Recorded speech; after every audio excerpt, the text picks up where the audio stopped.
नमस्कार विद्यार्थी मित्र हो, दी पॉलिटिक्स चॅनलवर आपल्या सर्वांचं स्वागत आहे. तर विद्यार्थी मित्र हो, आज आपण BA थर्ड इयरचा राजकीय विचार प्रणाली हा जो पेपर आहे 6व्या सेमिस्टरचा, त्या पेपरमधलं पहिलं प्रकरण राजकीय विचार प्रणाली हे पाहणार आहोत. त्यामध्ये प्रश्न परीक्षेला असा असेल, राजकीय विचार प्रणाली म्हणजे काय, किंवा राजकीय विचार प्रणालीचा अर्थ स्पष्ट करून राजकीय विचार प्रणालीचे स्वरूप स्पष्ट करा, किंवा राजकीय विचार प्रणालीची व्याख्या सांगून राजकीय विचार प्रणालीची वैशिष्ट्ये सांगा, असा प्रश्न परीक्षेमध्ये असेल. आपली परीक्षा डिस्क्रिप्टिव्ह होणार आहे, त्यामुळे आपल्याला हा अभ्यास केला पाहिजे. तर विद्यार्थी मित्र हो, या चॅनलवर नव्याने आला असाल तर चॅनलला सबस्क्राईब करायला विसरू नका, कारण सबस्क्राईब करायला काही पैसे लागत नसतात, आणि सबस्क्राईब केला तर त्याचा व्हिडिओ अपलोड केल्या तुम्हाला नोटिफिकेशन येत असते. आपण हा सराव करतो आहोत की प्रश्न कशा पद्धतीने लिहायचा आहे. राजकीय विचार प्रणाली हे पहिलं प्रकरण आहे त्या पेपरमधलं, आणि राजकीय विचार प्रणाली म्हणजे विचाराचा एक संच होय, हे आपण लक्षात ठेवलं पाहिजे. मग आपण त्याचं विश्लेषण, जर एखादी गोष्ट आपण समजून घेतली त्याचं विश्लेषण आपल्या भाषेमध्ये करता येते. हे जशाला तसं लिहावं असं अपेक्षित नाही. तर राजकीय विचार ही राज्यशास्त्रातील एक नवीन उपविद्याशाखा म्हणून उदयाला आलेली आहे. राजकीय विचार प्रणाली निश्चित करण्याच्या दोन कसोट्या आहेत. दोन कसोट्यावर आधारित निवड केली जाते. राजकीय तत्त्वज्ञानात ज्या विचारवंतांनी मोलाची भर घातली त्याचा समावेश राजकीय विचारांमध्ये केला जातो. ज्या विचारांचा राजकीय जीवनावर प्रभाव पडलेला आहे अशा विचारवंतांच्या विचाराचा समावेश राजकीय विचार प्रणालीमध्ये केला जातो. अशा दोन्हीही प्रकारच्या विचारवंतांचा अभ्यास करणारी राजकीय तत्त्वज्ञान ही एक शाखा आहे. तर हे आपण प्रस्तावनेमध्ये लिहिलं पाहिजे. आपण सुरुवातीला प्रस्तावना केली पाहिजे, कारण प्रश्नाच्या सुरुवातीला ते असणं अपेक्षित आहे. त्यामुळे मग आपण हे लिहिलं पाहिजे की कोणतीही राजकीय व्यवस्था दंडशक्तीच्या आधारे फार काळ अस्तित्वात राहू शकत नाही.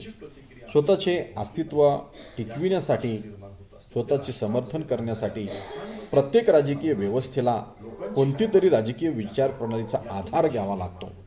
म्हणजे प्रत्येक राजकीय व्यवस्था समाजात स्वतःच्या स्थानाचे समर्थन करण्यासाठी, तसेच समाजावर नियंत्रण प्रस्थापित करण्यासाठी कुठल्या न कुठल्या विचार प्रणालीचा आधार घेत असते.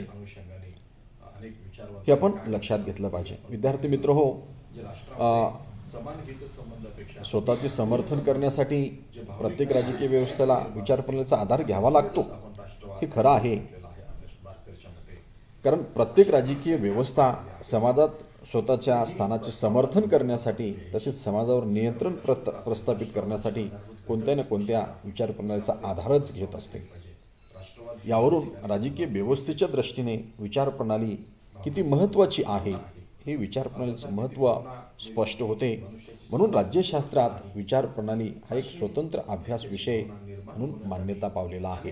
तर मी म्हणालो की ही एक राज्यशास्त्रातली उपविद्याशाखा आहे असंही तुम्ही म्हणू शकता.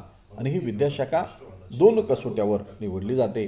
म्हणजे एक, राजकीय तत्त्वज्ञानात ज्या विचारवंतांनी मोलाची भर घातली त्याचा समावेश राजकीय विचारामध्ये केला जातो, आणि ज्या विचारवंतांचा राजकीय जीवनावर प्रभाव पडलेला आहे त्याचाही समावेश यामध्ये असतो.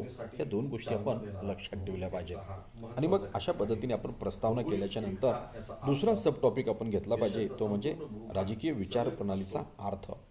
अर्थ आणि व्याख्या असा एकत्र घ्या, किंवा अर्थ हा एक सब टॉपिक घ्या आणि त्याच्यानंतर मग व्याख्या हा दुसरा सब टॉपिक. अशा पद्धतीने आपण प्रश्नाचं उत्तर लिहू शकतो. आपण अर्थ स्पष्ट करताना हे सांगितलं पाहिजे की राजकीय विचार प्रणाली ही प्राचीन काळापासून अस्तित्वात आहे. मग तो प्लेटो असो, अरिस्टॉटल असो, यासारख्या प्राचीन विचारवंतांनी तत्त्वज्ञान आदी भौतिक दृष्टिकोनातून राजकीय विचारांची मांडणी केलेली आहे. Plato, Augustine, Saint Thomas, Aquinas, Green, Hegel, Hobbes, Locke, Rousseau इत्यादी विचारवंतांचे विचार याच स्वरूपाचे होते. ते विचार स्वप्नरंजन, युटोपिया म्हणून ओळखले जातात. आधुनिक काळात मात्र राजकीय विचार प्रणालीचे स्वरूप पूर्णतः बदललेले आहे. प्राचीन काळाला आपण काय म्हणतो, स्वप्नरंजन म्हणतो, इटोपिया असं म्हणतो. कारण आधुनिक राजकीय विश्लेषण हा जो विषय सुरू झाला तो पूर्णतः वास्तववादावर आधारित आहे. डेव्हिड इस्टननी वर्तनवाद मांडला, व्यवस्थावादी सिद्धांत संरचना, तो आपण राजकीय विश्लेषणामध्ये अभ्यासतो आहोत. तर हे लक्षात घेऊन अशा पद्धतीने आपण अर्थामध्ये दोन भाग पाडले पाहिजेत. आणि मग आधुनिक काळ मात्र पूर्णतः बदललेला आहे. मग तो कसा आहे? 19वे-20वे शतक हे विचार प्रणालीचे युग म्हणून ओळखले जाते.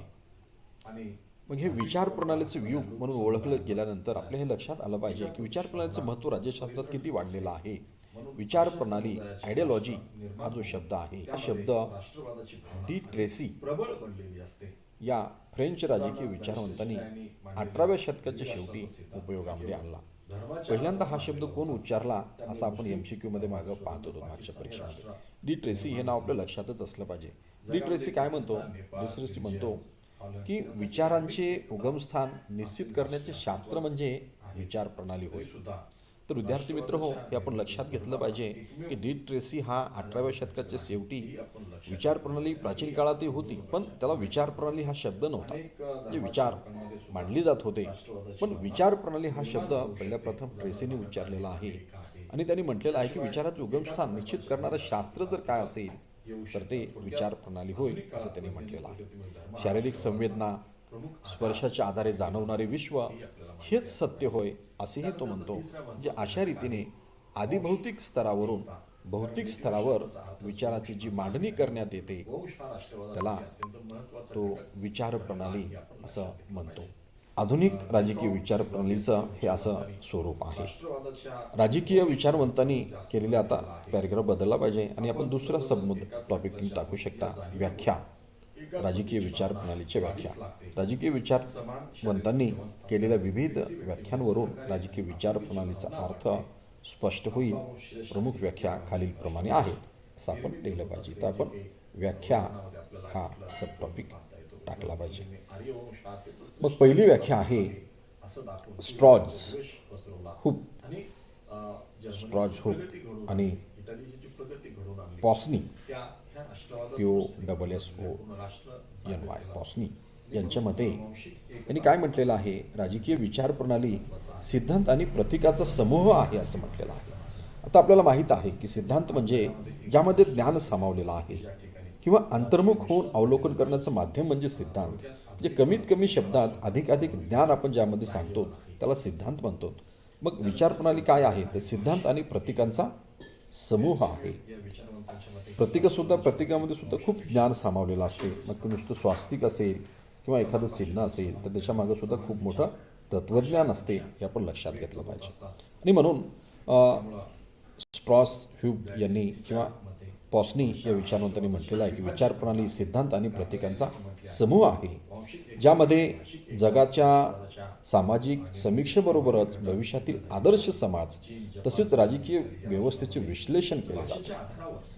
जे समाजाची समीक्षा तर केली जातेच, त्याबरोबरच काय केलं जाते?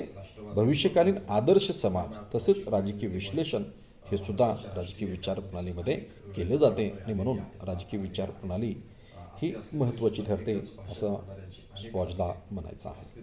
त्यानंतरची दुसरी व्याख्या आहे अँथनी डॉन्स या विचारवंतांनी असं म्हटलेलं आहे. त्यांच्या मते उत्तम समाज व्यवस्थेची शब्दांकित प्रतिमा म्हणजे विचार प्रणाली होय. काय होय? शब्दांकित प्रतिमा जे विचार प्रणाली होय असं त्यांनी म्हटलेलं आहे.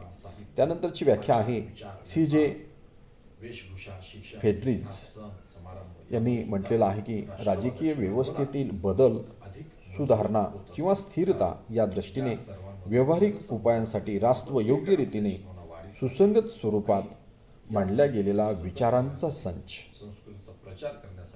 सुसंगत स्वरूपात मांडल्या गेलेला विचाराचा संच म्हणजे विचार प्रणाली होय. म्हणजे हे आपण लक्षात घेतलं पाहिजे. कशा विचारांचा? योग्य आणि रास्त. म्हणजे राजकीय व्यवस्थेतील बदल, सुधारणा किंवा स्थिरता या दृष्टीने व्यावहारिक उपायासंबंधी रास्त आणि योग्य रीतीने सुसंगत स्वरूपात मांडला गेलेला विचारांचा संच म्हणजे विचार प्रणाली होय.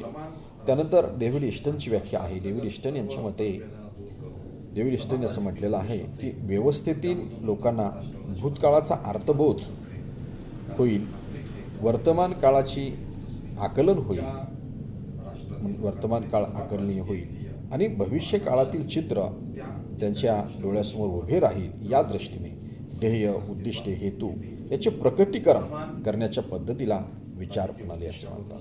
म्हणजे अत्यंत महत्त्वपूर्ण शब्दामध्ये डेव्हिड इस्टननी ही व्याख्या स्पष्ट केलेली आहे. कारण व्यवस्थेतील लोकांना भूतकाळाचा अर्थबोध झाला पाहिजे, वर्तमान काळाचं आकलन झालं पाहिजे आणि भविष्य काळाचं चित्र डोळ्यासमोर उभं राहिलं पाहिजे. या हेतूने प्रकटीकरण करण्याची पद्धती म्हणजे विचार प्रणाली होय, हे आपण लक्षात घेतलं पाहिजे. त्यानंतर स्नायडर आणि विल्सन या अमेरिकन विचारवंतांनी विचार प्रणालीची व्याख्या केलेली आहे. त्यांच्या मते विचार प्रणाली म्हणजे जीवनाशी, समाजाशी, शासनाशी संबंधित विचाराचा असा समूह असतो की जो मुख्यत्वे सामाजिक, राजकीय, धार्मिक ध्येयाने निर्माण झालेला असतो आणि ज्याच्या सततच्या वापरामुळे त्याला एखादा समूहाचे, राजकीय पक्षाचे अथवा राष्ट्राचा प्रमुख सिद्धांताचे स्वरूप प्राप्त होत असते. त्याला राजकीय विचार प्रणाली असे म्हणतात. त्यानंतर रॉबर्ट ढाल यांनी राजकीय विचार प्रणाली म्हणजे काय हे सांगितलेलं आहे. तर त्यांच्या मते राजकारणाला आच्छादणारे, नियंत्रित करणारे, बंधन घालणारे इत्यादी संबंधांनी विचार म्हणजे राजकीय विचार प्रणाली होय. म्हणजे अतिशय कमी शब्दामध्ये पण अधिक आशय सांगणारी रॉबर्ट ढालची व्याख्या आहे.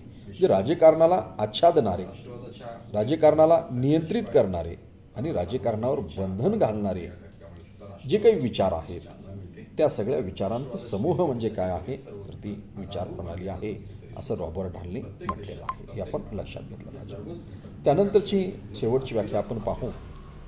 वेबस्टर युनिफाईड शब्दकोशामध्ये जसं आपल्याकडे ऑक्सफर्ड शब्दकोश असतो तसा हा वेबस्टर युनिफाईड शब्दकोश आहे. यामध्ये विचार प्रणालीचा अर्थ स्पष्ट केलेला आहे. विचार प्रणालीचा संबंध विचाराचे शास्त्र, तत्वज्ञान ज्यानुसार विचाराचा आधार अनुभव किंवा अनुभूती असतो. आणि तिसरा आहे व्यक्ती अथवा वैचारिक संप्रदायाच्या विशिष्ट विचारांच्या पद्धतीशी असतो. त्याला त्यांनी विचार प्रणाली असं म्हटलेलं आहे. विचार प्रणालीचा अर्थ सांगताना त्यांनी 3 गोष्टी सांगितल्या. एक, विचार प्रणाली काय आहे, विचाराचं शास्त्र आहे. दुसरं, विचार प्रणाली हे असं तत्वज्ञान आहे ज्यानुसार अनुभूती आणि अनुभव व्यक्तीला प्राप्त होतो. आणि तिसरा आहे व्यक्ती अथवा वैचारिक संप्रदायाच्या विशिष्ट विचाराची पद्धती हे सुद्धा असू शकते. ज्याला आपण राजकीय विचार प्रणाली म्हणतो. अशा पद्धतीने राजकीय विचार प्रणालीचा अर्थ आपल्याला समजून घेता येतो आणि या व्याख्यांच्या आधारे विचार प्रणाली म्हणजे काय हे आपल्या लक्षात येते. आता या प्रश्नाचा पुढचा भाग जो राहतो तो आहे राजकीय विचार प्रणालीची वैशिष्ट्ये किंवा राजकीय विचार प्रणालीचं स्वरूप. तर ते आपल्याला हे समजल्यानंतर सहजपणे लिहिता येऊ शकते. त्यामध्ये आपल्याला काही मुद्दे घ्यायचे आहेत. राजकीय विचार म्हणजे वैशिष्ट्य सांगत असताना आपण सांगत असतो, थोडी प्रस्तावना करायची आणि मग सांगायचं की विचार प्रणाली हे काय आहे, विचाराचे शास्त्र आहे. त्यानंतर दुसरं वैशिष्ट्य आहे समर्थन, नियंत्रण, परिवर्तनासाठी विचार प्रणालीचं काय झालेलं आहे, उदय झालेला आहे. कोणतीही विचार प्रणाली ही परिपूर्ण नसते, त्याचं तिसरं वैशिष्ट्य आहे. चौथं वैशिष्ट्य आहे विचार प्रणालीमध्ये सुद्धा संघर्ष असतो. उदारमतवाद त्याच्या विरोधामध्ये मार्क्सवाद. उदारमतवाद हा व्यक्ती राज्यासाठी नाही तर व्यक्तिकेंद्रित राज्य असलं पाहिजे असं म्हणतो. तर मार्क्सवाद हा व्यक्ती राज्यासाठी आहे असं त्याचं समर्थन करतो, राज्याला प्राधान्य देतो, व्यक्तीला नाही. म्हणजे अशा पद्धतीने विचार प्रणाली हा एकमेकाच्या विरोधी संघर्षात उभ्या टाकतात. काही विचार प्रणाली हा राज्य हे अनिवार्य आहे म्हणतात, तर काही विचार प्रणाली ज्याला आपण अराज्यवादी विचार म्हणतो, टॉलस्टॉय, रस्किन किंवा गांधी यांचा, की ते इष्ट आपत्ती म्हणतात. ठीक आहे, पण ते आपत्तीच आहे. राज्य काही समाजाच्या कल्याणासाठी आवश्यक आहेच असं नाही. तर आपण पुढच्या व्हिडिओमध्ये राजकीय विचार प्रणालीची वैशिष्ट्ये हा भाग पाहू. तर आज आपण इथंच थांबू. या चॅनलवर नव्याने आला असेल चॅनलला सबस्क्राईब करा. अधिकाधिक विद्यार्थी मित्रांना चॅनल शेअर करा. धन्यवाद. जय हिंद, जय महाराष्ट्र.